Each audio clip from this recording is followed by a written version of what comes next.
Why do different people speak different languages? Have you ever found yourself in a place where no one spoke your language, where the words around you sounded like music from another world? It's a strange and humbling feeling to realize that while we all share the same basic human needs, the way we express them can be so vastly different. You might wonder, why? Why do people across the world speak so many different languages? Why do some use clicks and tones, while others speak in guttural sounds or soft, melodic phrases? Why isn't there just one language for all of humanity? To begin understanding this, we have to go back to the very beginning. Long before we built cities, before we farmed the land, even before we wrote anything down. Early humans communicated not with structured words, but with sounds, gestures, and emotions. Over time, as these early communities formed deeper relationships and more complex lives, the need for more specific communication grew. People needed ways to share warnings, express love, organize hunts, and pass down knowledge. So language began to evolve, not just as a tool for survival, but as a reflection of thought, identity, and emotion.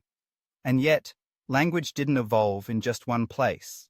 As human beings migrated across continents and settled in different environments, their experiences diverged.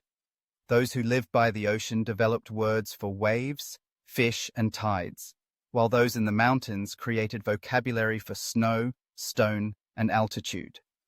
Since these groups were separated by vast distances, by forests, rivers, deserts, and time, their languages grew apart, each shaped by unique surroundings, daily challenges, and cultural values.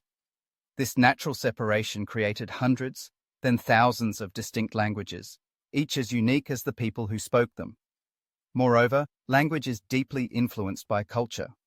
As communities formed traditions, beliefs, and stories, their language grew to reflect these values. A society that valued poetry might develop rich, expressive vocabulary, while a community focused on survival might create simple, efficient speech.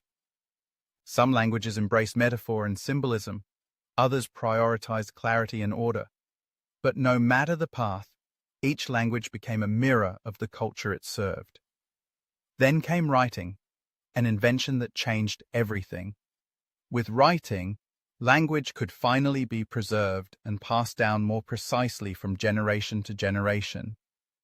Empires began to rise, and with them, the languages of power spread. Latin in Europe, Arabic across the Middle East, Chinese in East Asia, each became dominant not only because of military strength, but because of trade, governance, and religion. However, even as these empires expanded, they couldn't erase the diversity of language. Local dialects persisted, new accents formed, and over time, even dominant languages splintered into new forms. At the same time, isolation played a key role. Some villages were separated by rivers, others by mountain ranges, and others simply by choice. Over generations, small differences in pronunciation or vocabulary grew into distinct dialects, and eventually into entirely new languages. A word that once meant water in one region could come to mean something completely different in another. This transformation happened slowly, subtly, and often unnoticed, until centuries later, speakers could no longer understand each other. But here's the most fascinating part.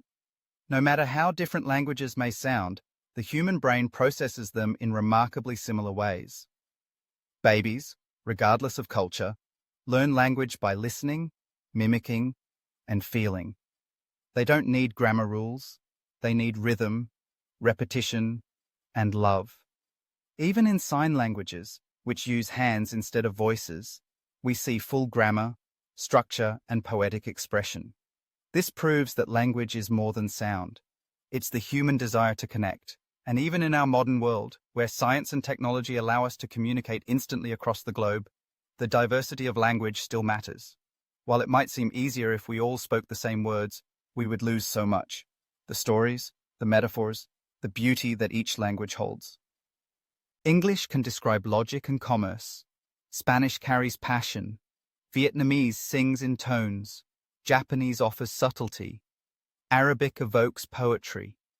Each language has a soul, a fingerprint of the people who speak it. So when we ask, why do different people speak different languages? We're really asking, why are we different? The answer is because our lives, histories, and dreams have been different, but also because this diversity is what makes us human. Language is not a barrier, it's a bridge to understanding not just how others speak, but how they feel, how they live, and how they love. In the end, the existence of many languages is not a problem to be solved. It's a miracle to be celebrated. Like nature's many colors, language diversity shows us how vast and creative humanity truly is. We may pray in different words, sing in different melodies, and write poems with different symbols. But at the core, we are all telling the same stories. Stories of love, loss, joy, fear, and hope. So no, we don't all speak the same language. But maybe, just maybe, we are all trying to say the same thing. I am here, I matter, I want to be understood. And perhaps that's the most powerful language of all.